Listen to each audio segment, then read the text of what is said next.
یہاں پر ایک مسئلہ ہے، شیخ فرماتے ہیں اور ہم اسی مسئلے کو بیان کریں گے انشاءاللہ.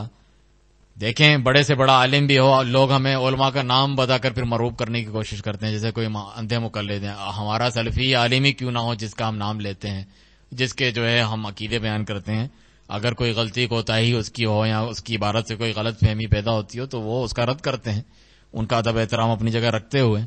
تو یہ کوئی ادب احترام نہیں ہے کہ آپ جو ہے کسی کی باطل بات کا بھی جو ہے خواہ میں دفاع کریں اور سمجھے کہ میں اس کا بڑا ادب بجا لا رہا ہوں. تو فرماتے ہیں یہاں پر ایک مسئلہ ہے جس پر رکنا ضروری ہے، وہ ہے کہ انہوں نے یہ کہا کہ ایک تو بیت اللہ کی زیارت کے لیے جا رہا ہوں اور قبر نبی صلی اللہ علیہ وسلم کی زیارت کے لیے جا رہا ہوں. تو یہ آپ کے سفر کے مقاصد میں تھا، حجاز سفر کرنے کے.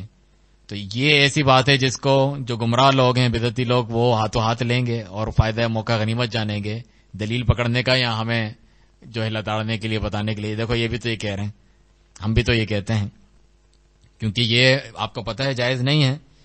جس طرح جو ہے علماء کرام، امام ابن تیمیہ رحمہ اللہ کی کافی کتابیں اس کے رد پہ ہیں، اور ہمارے ہاں جو بدعتی ہیں دیوبندی بریلوی وغیرہ وہ نہیں مانتے.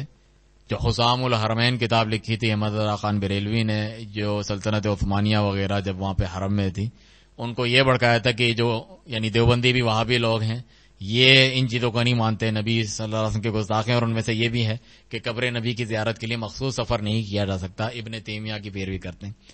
تو علماء دیوبند جو صرف دیکھیں ٹائٹل سے فرق نہیں پڑتا، انہوں نے بھی لکھا ہے عقائد اہل سنت والجماعت، عرف عقائد علماء دیوبند، عربی میں بھی ہے اردو میں بھی ہے. جو ہے خلیل احمد سہارنپوری کی کتاب، اشرف علی تھانوی اور سب نے بڑے بڑوں نے اس پہ دستخط ثبت کیے ہیں کہ ہمارا یہی عقیدہ ہے. تو اس میں لکھا ہے کہ نہیں ہم یہ عقیدہ تھوڑی رکھتے ہیں باقی صوفیوں کو جو عثمانیہ سلطنت والے تھے ان کو خوش کیا بتایا، ہم تو یہ تو محمد بن عبد الوہاب وہابی وغیرہ شاید یہ لوگ عقیدہ رکھتے ہوں گے ابن تیمیہ کہ شد رحال یعنی باقاعدہ جو ہے انتظام کر کے رخت سفر باندھنا نیت کرتے ہوئے 3 مساجد کے علاوہ جائز نہیں ہے، حدیث ہے. اور اس کو دلیل بنا کے کہتے ہیں کہ قبر نبی کی زیارت کے لیے اسپیشل سفر نہیں کیا جا سکتا. ہم تھوڑی منع کرتے اس سے، ہم تو کہتے ہیں کہ جائز ہی نہیں بلکہ بڑا زیادہ ثواب کا کام ہے کہ صرف اسی کی نیت کر کے جائیں. تو یہ اس کا عقیدہ رکھتے ہیں اور لکھا ہوا عقیدہ اہل سنت والجماعت. تو شیخ ربیع یہاں اس کا رد کرتے ہیں کیونکہ صحیح عقیدہ یہ ہے کہ اس کی مخصوص نیت کر کے نہیں جایا جا سکتا. تو پہلا جواب یہ ہے جو ہر ایک کو ہم دے سکتے ہیں، ہم تھوڑی ڈرتے کسی کے نام سے مروب ہو کے. فرماتے ہیں ہوا بشر ان کا یخطی ولیس بمعصوم، وہ بھی ایک انسان تھے امام صابونی، اور ان سے غلطی ہو سکتی ہے، وہ کوئی معصوم تو نہیں ہے. غلطیوں سے معصوم اور بچے ہوئے تو انبیاء کرام ہے، اللہ سبحانہ تعالیٰ نے انہیں بچایا، باقی تو ہر ایک سے ہو سکتی ہیں. ثانیاً اور دوسری بات یہ ہے کہ اہل سنت وغیرہ کے نزدیک یہ بات معروف اور جانی پہچانی ہے کہ شد الرحال جو ہوتا ہے یعنی باقاعدہ رخت سفر باندھنا، سامان وغیرہ پہ کر کے جو سفر جس کو کہلایا جاتا ہے ثواب کی نیت سے اللہ کا تقرب حاصل کرنے کے لیے، جائز نہیں ہے سوائے 3 مساجد کی طرف. لا تشد الرحال الا الى 3 مساجد، شد رحال نہیں کیا جائے، رخت سفر نہیں باندھی جائے مگر 3 مساجد کی طرف. المسجد الحرام، مسجد حرام مکہ مکرمہ خانہ کعبہ، و مسجد الرسول صلی اللہ علیہ وسلم مسجد نبوی مدینہ نبویہ، و مسجد اقصی جو کہ فلسطین میں ہے، مسجد اقصی بیت المقدس. یہ مسند احمد، بخاری اور مسلم کی روایت ہے ابو ہریرہ رضی اللہ عنہ سے. تو رسول اللہ صلی اللہ علیہ وسلم نے وضاحت فرما دی کہ وہاں پڑھی جانے والی نماز کا اسپیشل ثواب ہے، زیادہ ثواب ملتا ہے. جیسا کہ فرمایا صلاۃ فی مسجد ھذا خیر من 1000 صلاۃ فیما سواہ الا المسجد الحرام، میری اس مسجد یعنی مسجد نبوی میں پڑھی گئی نماز کا ثواب مسجد حرام کے علاوہ اس کا تو مقابلہ نہیں ہے، اس کے علاوہ جتنی بھی مساجد ہیں اس کے مقابلے میں 1000 گنا زیادہ ہیں، ایک نماز 1000 کے برابر ہے. سبحان اللہ. اور بدعتی لوگ ہر چیز میں جو ہے برابری، اللہ رسول، اللہ محمد، یا اللہ یا رسول اللہ، سب چیزوں میں برابر کرنے کی کیونکہ قائل ہیں. تو ادھر بھی کہا کہ یہ تو 1000 تو کم ہے، ادھر یہی مشہور ہے یہاں کے بدعتیوں میں 50,000 ہے اس کا بھی ثواب، یا فلانا ہے، کسی طرح کچھ کرنا ہے، حالانکہ وہ ضعیف من گڑت موضوع اور اس قسم کی روایت ہے. صحیح روایت ہے 1000 ثواب ہے. دوسری روایت میں ہے، اچھا یہ جو میں نے روایت پڑھی ہے تھی بخاری اور مسلم کی. دوسری روایت ہے صلاۃ فی مسجد افضل من 1000 صلاۃ فیما سواہ، میری اس مسجد میں پڑھی گئی نماز افضل ہے دیگر مسجد میں پڑھی گئی نمازوں سے 1000 گنا، الا المسجد الحرام، مسجد حرام کے علاوہ. وصلاۃ فی المسجد الحرام افضل من 100,000 صلاۃ فیما سواہ، اور مسجد الحرام میں پڑھی گئی نماز کا ثواب جو ہے 1,00,000 کے برابر ہے دوسری مسجدوں کے علاوہ. تو کتنا عظیم ثواب چھوڑ کے لوگ چلے جاتے ہیں. اپنی طرف سے جو ہے حدیث ہے کہ جو ہے 8 دن 40 نمازیں پڑھے مسجد نبوی میں مجھے اس کی شفاعت کروں گا، تو زیادہ دن وہاں لگا دیتے ہیں اپنے عمرے پیکج کا، حالانکہ انہیں زیادہ مسجد الحرام میں گزارنا چاہیے. اس سے کوئی جو ہے تنقید سے شان یا توہین نہیں کر رہے. مسجد نبوی جائیں، ادھر بھی ثواب کمائیں، ادھر آپ جائیں، اور جب مسجد جائیں جو ہے درود السلام وغیرہ بھی آپ وہاں پر بھیجیں، وہ اپنی جگہ پر ہے وہ چیزیں. لیکن انسان جو اپنا فائدہ دیکھتا ہے اور جانتا ہے کہ تقابلتاً کہاں زیادہ مجھے فائدہ ہے تو اس کا زیادہ فائدہ اٹھائے انسان. مگر ظاہر سی بات ہے بدعات انسان سے اس قسم کے کام کروا دیتی ہیں. لوگ تو ایسے بھی شعر پڑھتے ہیں ان کے صوفی لوگ کہ حاجیو آؤ آقا کا روزہ دیکھو، کعبہ تو دیکھ چکے کعبے کا کعبہ دیکھو. تو یہ تو ان کا عقیدہ ہے کہ لوگ کعبے کا طواف کرتے ہیں اور کعبہ نبی صلی اللہ علیہ وسلم کا طواف کرتا ہے، بلکہ اپنے صوفیوں کا بھی بتایا ہوا ہے. رابعہ بصری کا طواف کرتا ہے، عبد القادر جیلانی کا طواف کرنے خود جاتا ہے. یہ صوفی لوگ جو ہیں کعبے کے طواف کرنے نہیں جاتے، کعبہ ان کا طواف کرنے کے لیے آتا ہے. نعوذ باللہ من ذالک. اور یہ جو حدیث ہے یہ تھی مسند احمد، ابن ماجہ، جابر بن عبداللہ رضی اللہ عنہ کی روایت سے. فرماتے ہیں نبی کریم صلی اللہ علیہ وسلم بیت المقدس میں مسجد اقصی میں نماز پڑھنے کا کیا ثواب ہے؟ تو اس کے متعلق یہ حدیث ہے کہ کسی نے پوچھا تھا آپ سے کہ کتنا ثواب ہے کہ بیت المقدس میں نماز پڑھنا زیادہ افضل ہے یا آپ کی مسجد نبوی میں؟ تو آپ نے جواب دیا صلاۃ فی مسجد ھذا افضل من 4 صلوات فیہ ولنعم المصلی. میری اس مسجد نبوی میں پڑھی ہوئی نماز جو ہے وہ بیت المقدس جو ہے مسجد اقصی میں پڑھی گئی 4 نمازوں سے زیادہ افضل ہے. تو اس کا کتنا ثواب ہے؟ 1000 کے 4 حصے کریں تو 250 ایک حصہ بنتا ہے، تو 250 نمازوں کا ثواب ہے مسجد اقصی میں صحیح حدیث کے مطابق. وَلَا نِعْمُ الْمُصَلَّى، اور وہ کتنا اچھا اور خوب مصلی یعنی نماز پڑھنے کی جگہ ہے، یعنی بیت المقدس کی رسول اللہ صلی اللہ علیہ وسلم نے تعریف کی. اللہ سبحانہ تعالیٰ اس کو یہودیوں کی نجاست سے پاک کرے، مسلمانوں کو اپنے صحیح دین توحید کی جانب پلٹنے کی توفیق دے، جس کے نتیجے میں اللہ سبحانہ تعالیٰ ان کو یہ عطا فرمائے گا. تو یہ ہیں امام طحاوی نے مشکل الاثار اور بہقی نے شعب الایمان، الطبرانی وغیرہ نے اس کو روایت کیا، اور شیخ البانی نے اس کو صحیح کہا ہے یہ جو 250 ثواب والی حدیث ہیں. تو فرماتے ہیں کہ اور بھی روایتیں ہیں، لیکن سب سے زیادہ راجح اور صحیح روایتیں یہ ہیں جو ہم نے آپ کے سامنے ذکر کی ہیں. تو کوئی مسلمان یہ سوچ سکتا ہے کہ اہل حدیث کا اتنا بڑا امام محدث امام الصابونی جو ہیں اور عقیدے کے اتنے بڑے امام، ان کے دل میں یہ خیال آیا ہی نہیں ہوگا کہ جو ہے مسجد نبوی کے لیے میں نہیں جا رہا، یہ خیال لکھا ہی نہیں ہے کہ مسجد نبوی کے لیے جا رہا ہوں، میں قبر کی زیارت کے لیے جا رہا ہوں. ایسا سوچ سکتا ہے کوئی؟ نہیں سوچ سکتا. ایسا نہیں ہے. امام ابن تیمیہ رحمہ اللہ اس کی وضاحت کرتے ہیں کہ بعض علماء یہ کہہ دیتے تھے لفظی اعتبار سے کہ ہم جو ہے قبر رسول صلی اللہ علیہ وسلم پر جا رہے ہیں، لیکن اصل میں مسجد جا رہے ہوتے تھے. یہ لفظ اس طریقے سے تھا کہ یعنی وہ زیادہ مشہور ہے تو میں وہاں جا رہا ہوں، اس طرح کہتے تھے. ان کی نیت یہ نہیں ہوتی تھی جس طرح بدعتی لوگ اس کو دلیل بناتے ہیں. ان کا اصل مقصد مسجد نبوی ہوتا تھا، کیونکہ جب وہ مسجد نبوی جو پہنچتا ہے تو وہ قبر رسول کی بھی زیارت کر لیتا ہے. یہ لازم ملزوم جڑی ہوئی چیزیں ہیں، تو وہاں جاتا ہے تو وہاں بھی درود السلام کر دیتا ہے. اس وجہ سے وہ دونوں کو ایک سمجھ کے یوں بیان کر دیتے تھے، ورنہ یہ بدعتیوں والا عقیدہ نہیں تھا کہ اس کی نیت کر کے الگ سے کوئی جائے. لیکن جو بعد میں متاخرین بعد میں آنے والے صوفی ہیں، خرافات والے ہیں، روافض اور شیعہ ہیں، ان کا تو اصل اور بنیادی مقصد ہی رسول اللہ صلی اللہ علیہ وسلم کی قبر کی زیارت کرنا ہوتا ہے. حالانکہ ہمیں معلوم ہے، شیخ فرماتے ہیں شیخ ربیع المدخلی حفظہ اللہ، کہ قبر اور مسجد لازم ملزوم ہے. جو مسجد نبوی جاتا ہے تو جاتے جاتے درود و سلام کر لیتا ہے، لیکن اساسی یعنی بنیادی مقصد آپ کو قبر بناتے ہوئے نہیں جانا چاہیے، مسجد نبوی کی نیت کر کے جانا چاہیے. رسول اللہ صلی اللہ علیہ وسلم نے شد رحال باقاعدہ ثواب کی نیت سے جو سفر کرتا ہے سامان وغیرہ لے کے، وہ قبروں کی طرف دین بنایا ہی نہیں ہے، کوئی سنت ہی نہیں ہے کہ قبروں کی طرف باقاعدہ نیت کر کے. یہ جو مزاروں پہ اور میلے ٹھیلے، فلاں کا سیزن آ گیا، فلانا کا سیزن آ گیا، پاکستان میں، ہندوستان میں، مختلف شہروں میں، عرب میں بھی، مصر میں، بدوی کا بغداد وغیرہ، شام، دمشق، ہر جگہ یہ ہیں، ان کے سیزن چلتے ہیں اور میلے ٹھیلے چلتے ہیں. یہ کوئی دین شریعت نہیں ہے کہ اللہ کا تقرب حاصل کرنے کے لیے فلاں کی قبر کی طرف جو ہے میلے جائیں گے، لوگ جائیں گے ادھر جا کر یہ سب چیزیں کریں گے. نبی صلی اللہ علیہ وسلم نے سختی سے منع کیا ہے، اس سے آگے حدیثیں آئیں گی. تو نہ رسول اللہ صلی اللہ علیہ وسلم کی قبر کے ساتھ ایسا کرنا چاہیے، نہ کسی کی قبر کے ساتھ، تو جائز ہی نہیں ہے. جب ان کے ساتھ نہیں ہے تو اوروں کے تو کمتر ہیں.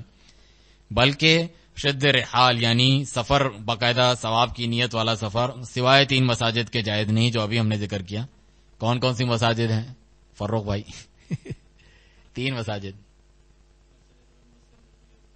مسجد الحرام، مسجد نبوی، مسجد اقصی.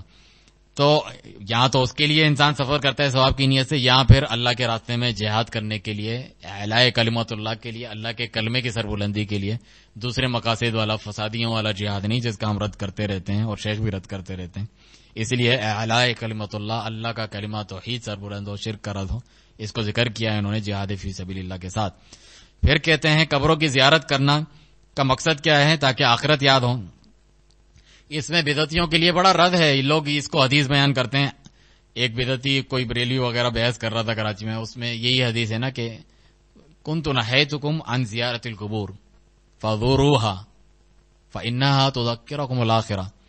نبی صلی اللہ علیہ وسلم فرماتے ہیں میں تمہیں قبروں کی زیارت سے منع کرتا تھا، لیکن اب زیارت کیا کرو، آخرت کی یاد دلاتی ہیں. تو میں نے کہا اس کا جو پہلا حصہ ہے کہ منع کرتا تھا، یہ کیوں ہوتا تھا؟ قبر کی زیارت منع کیوں ہوتی تھی؟ ظاہر سی بات ہے وہاں پر یہ شرکیات ہوتی ہیں نا، قبروں کے ساتھ وہ سلوک کرتے ہیں جو تم لوگ کرتے ہو، جو شرک تک پہنچا دیتا ہے، تبھی تو منع کرتے تھے.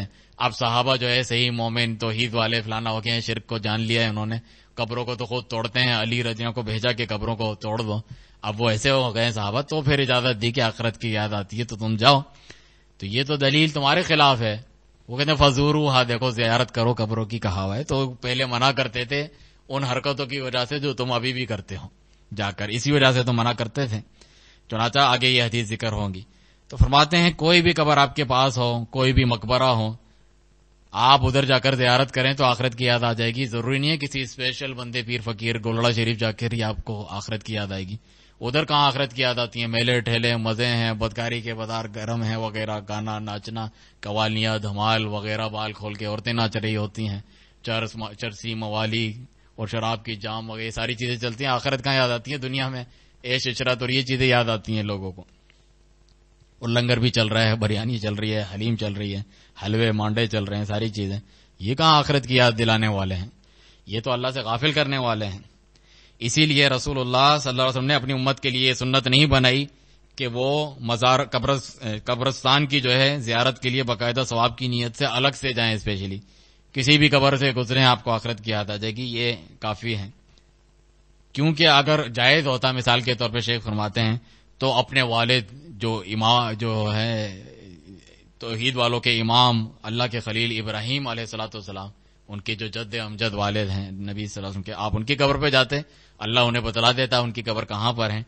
یا ان کے جو بھائی دیگر انبیاء کرام جو ان کے بعد آئے، سب کی قبر ایک ایک کر کے اللہ بتاتا رہتا. جس طرح یہ لوگ ابھی مرے جا رہے ہوتے ہیں، فلاں دانیال نبی کی قبر اور فلانے کی قبر مل گئی ہے، وہ اتنی لمبی قبر ہے. کل میں نے ویڈیو بھیجا بعض ساتھیوں کو، 4 صحابہ کی قبر جو پاکستان میں آئے ہوئے ہیں، 4 صحابہ، اور نام بھی جوار، جواد اور پتہ نہیں طیب اور طفیل، طاہر القادری، وہ اس قسم کے نام کہاں ان کے ہوتے تھے. یہ 4 ہیں اور ان کے پتہ نہیں اتنے لمبے کتنے فٹ کی ان کی قبر ہیں. اور فلانے باہر ایک بابا کی بھی قبر ہے، اور وہ بابا جو تھے وہ بتاتے ہیں کہ میں وہاں مجھے خواب آیا اور یہ 4 صحابی آئے میرے خواب میں اور کہا جب مدینہ جانا مدینے والے کو میرا سلام کہنا. تو یہ سب کہتے ہیں مدینہ جا رہے ہو میرا سلام کہنا. اپنی مرضی قبر بنائی ہوئی ہے، یہی چیز تو شرک تک پہنچاتی ہیں. بلکہ کچھ دن پہلے ہم نے دیکھا عبد القادر جیلانی کا باقاعدہ بت بنایا ہوا ہے، قبر کے اوپر بت بنا دیا. یہی چیز تو ہم کہتے تھے لٹاؤ یا بٹھاؤ، اصل چیز تو اللہ کے ساتھ شرک کرنا ہے، کسی کو بھی کرو.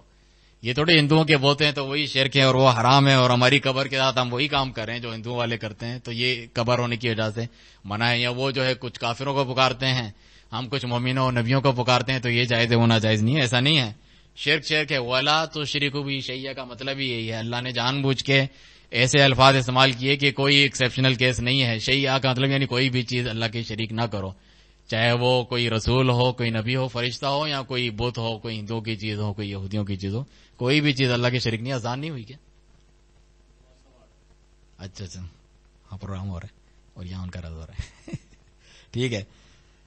تو وہ بت بنایا ہوا ہے، آخر میں ادھر پہنچ گئے نا، اب تو بت بھی بن گیا. عبد القادر جیلانی کا بت بنا ہوا ہے اور اس کے اوپر وہ پانی شانی ڈال رہے ہیں، ویڈیو بنا رہے ہیں اس کی. اسی لیے اللہ سبحانہ تعالیٰ نے کسی نبی کی قبر اس طرح نہیں بتائی کہ وہاں پہ جایا کرو. عائشہ رضی اللہ عنہ اور عبداللہ بن عباس رضی اللہ عنہما فرماتے ہیں کہ رسول اللہ صلی اللہ علیہ وسلم نے فرمایا کہ لعنت اللہ علی الیہود والنصارى اتخذوا قبور انبیاء مساجد. اللہ کی لعنت ہو یہود و نصارہ پر. یہود و نصارہ کی اور بھی بری صفات ہیں، جس طرح ایک حدیث میں کہ اپنی ماں کے ساتھ کوئی برائی بدکاری کرے تو امت میں بھی کوئی شخص ایسا کرے گا، یعنی یہود و نصارہ کے طریقے پہ چلے گا. اس سے اندازہ کریں کتنے گئے گزرے اور بےہودہ اور برے لوگ تھے. اللہ تعالیٰ نے بندر خنزیر بنا دیا، سود کھاتے تھے، حرام خور اور سازشیں، نبیوں کو قتل کرنا. لیکن ان ساری چیزوں کو لعنت کا سبب الگ سے اس حدیث میں نہیں بیان کیا، دوسری جگہوں پہ بیان کیا. یہاں پر جو اسپیشل سبب بیان کیا، اور نبی صلی اللہ علیہ وسلم نے اپنے مرد وفات میں، تو کتنا زیادہ اہم وہ سبب ہوگا کہ جو ہمارے اندر بالکل نہیں آنا چاہیے. فرمایا یہود و نصارہ پہ اللہ کی لعنت ہو. انہوں نے کیا کیا؟ اتخذوا قبور انبیاء مساجد، نبیوں کی قبروں کو مسجد بنا دیا، جس کو اگر آپ چھوٹے سے الفاظ میں شارٹ بتانا چاہیں مزار بنا لیا تمہاری طرح. مزار کہتے ہو نا، زیارت کا مطلب قبر کو وزٹ کرنا، مزار کا مطلب عربی میں وہ جگہ جس کو وزٹ کرتے ہیں. تو مزار اور درگاہ اور یہ جو قبر بناتے ہیں وغیرہ ایک ہی چیز ہے. تو درگاہ اور مزار وغیرہ بنا لیا انہوں نے. امام محمد بن عبد الوہاب رحمہ اللہ کی مشہور کتاب التوحید میں وہ بڑا اہم نقطہ بیان کرتے ہیں کہ انہوں نے مسجد بنا دیا، یعنی اللہ کی عبادت کرتے تھے، اللہ کے لیے سجدہ کرتے تھے. تو یہ لعنتی عمل ہے. جو ان کی عبادت کرے جو یہ کرتے ہیں مسلمان، تو اس سے بھی گیا گزرا ہے، وہ تو کافر مشرک ہو گئے.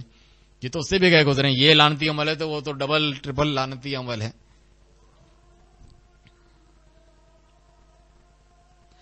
اذان کے وقفے کے لیے ہم تھوڑا سا رکتے ہیں، کیونکہ یہ بڑا اہم ٹاپک ہے. اس کو ہم ضرور جو ہے انشاءاللہ پورا کریں گے.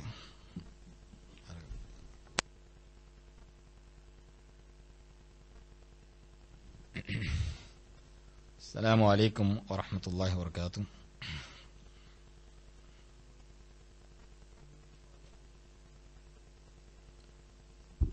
امیر بھائی کہہ رہے ہیں سموسے کے ساتھ چٹنی کا بھی ذکر کر دیتے. نعوذ باللہ من ذالک.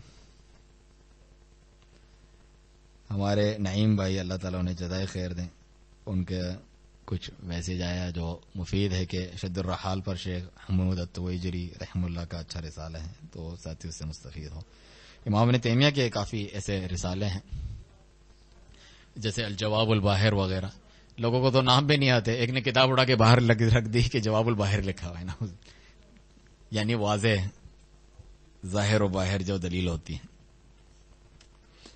اچھا جی، اللہ تعالیٰ کی رسول اللہ صلی اللہ علیہ وسلم نے فرمایا کہ اللہ کی لعنت ہو یہود و نصارہ پہ، انہوں نے نبیوں کی قبروں کو مساجد بنا دیا. اسی حدیث دیکھیں فہم سلف کی بھی اہمیت. عائشہ رضی اللہ عنہ نے اس حدیث سے کیا سمجھا؟ انہوں نے فرمایا کہ یحذروا ما صنعوا، انہوں نے جو حرکت کی اس سے تمہیں روک رہے تھے. کیونکہ آپ یہ دیکھیں گے نا کہ یہ اس حدیث میں کوئی حکم تو نہیں ہے، تو ایک خبر ہے کہ انہوں نے یہ کیا. کیا ہم بھی یہ نہ کریں؟ یعنی سوال یہ آتا ہے، یہ تو نہیں کہا کہ تم ایسا نہ کرنا.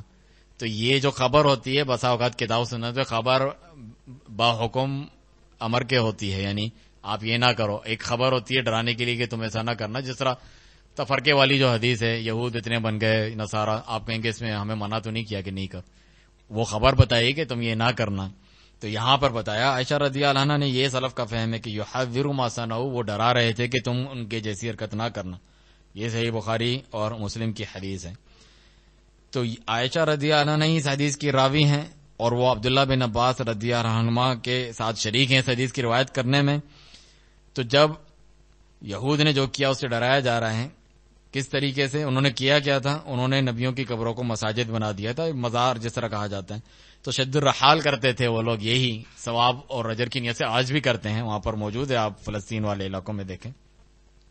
نبی کی قبر کے لیے جو ہے بابرکت سمجھتے ہوئے ثواب اجر کی نیت سے وہ سفر کرتے تھے. آپ اپنے ذہن سے اس کو اتار کے پھینک دیں، یعنی مسجد جو ہے ان کے ذہن پہ ہوتی ہی نہیں تھی، صرف قبر کی زیارت.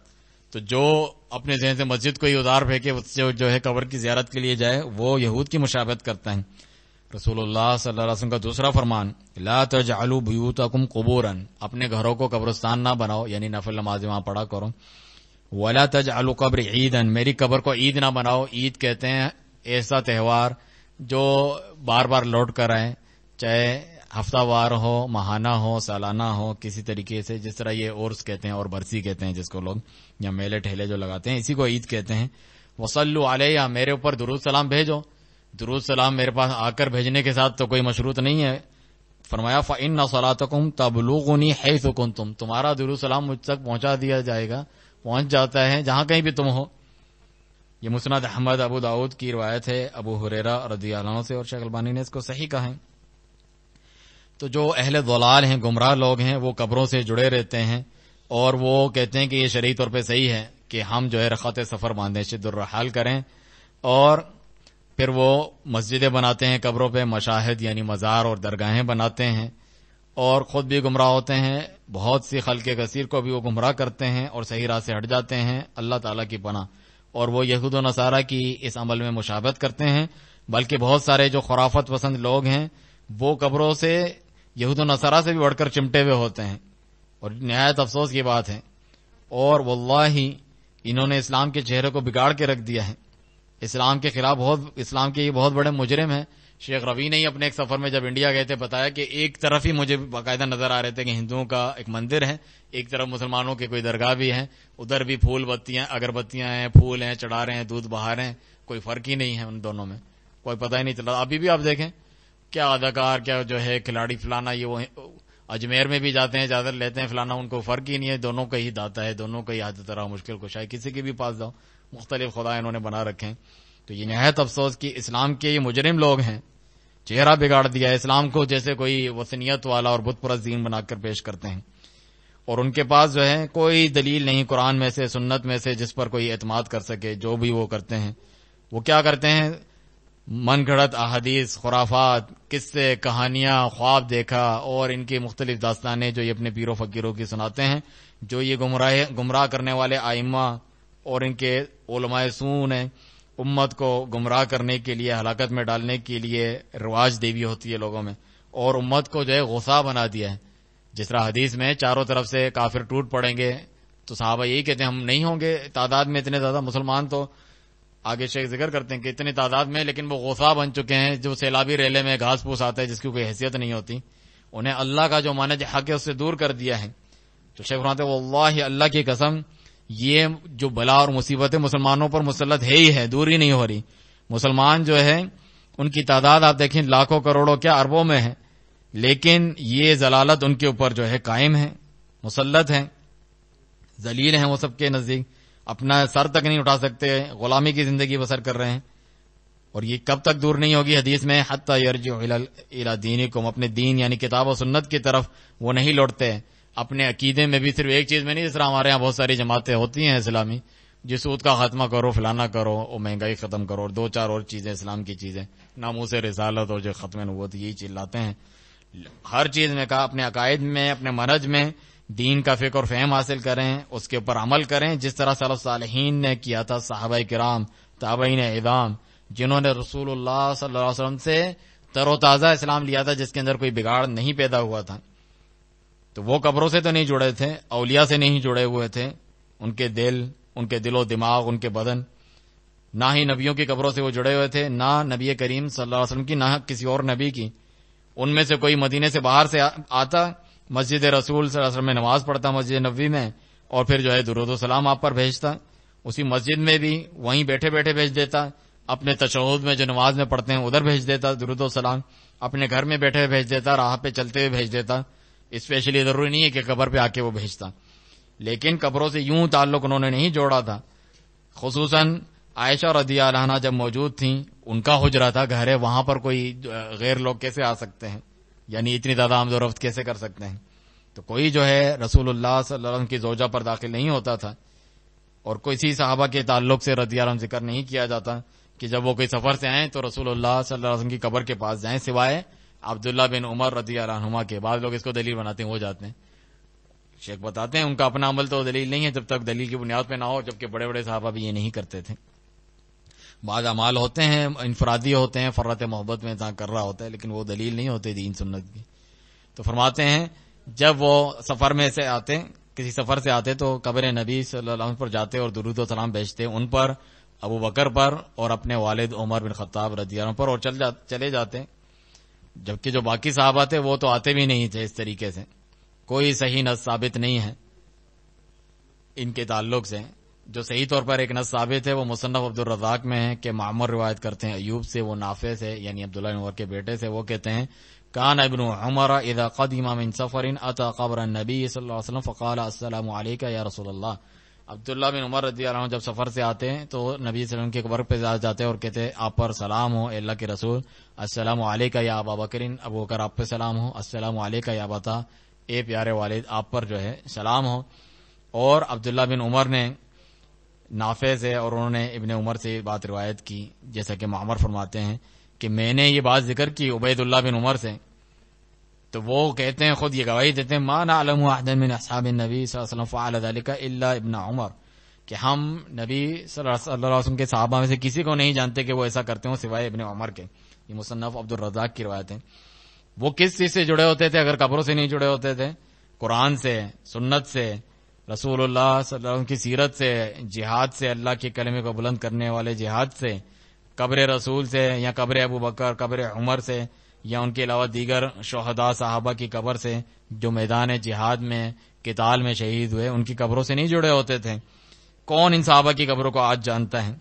اگر وہ اس کا کوئی خصوصی اہتمام کرتے، اس کو بنا کر اس پر جو ہے لیپ لگا کر اس کو بچا کے رکھتے، تو عمر نے اپنے ساتھیوں کی یا عثمان نے، علی نے، کہاں ہے ان کی اور ان کے ساتھیوں کی قبریں اس طریقے سے؟ قبروں کے ساتھ اس طریقے کا تعلق اسلام میں سے ہے ہی نہیں. اسلام میں اصل میں جس چیز سے جڑنا اور تعلق قائم کرنا ہوتا ہے وہ عقائد ہیں، وہ دین کی بنیادیں ہیں جو ہمیشہ باقی رہنے والی ہیں، وہ اسلامی فتوحات ہیں، وہ اعمال ہیں جس سے عروج حاصل ہوتا ہے، جو خلدو جو باقی رہنے والے ہیں تا زندگی اور جو ہے تا قیامت. سبق ہیں اس میں ہمارے سیکھنے کے لیے، سیرت رسول میں، سیرت صحابہ میں، ان کے منہج میں رضوان اللہ علیہم. تو اصل جو شاہد جو دلیل ہے میں بیان کرنا چاہتا ہوں کہ یہ جو عالم یعنی امام صابونی نے کہہ دیا میں قبر کی زیارت کے لیے جا رہا ہوں، یہاں تو ان کی زبان پھسل گئی ہوگی، ذلت لسان اسے کہتے ہیں، سبق لسانی مؤلف کی طرف سے.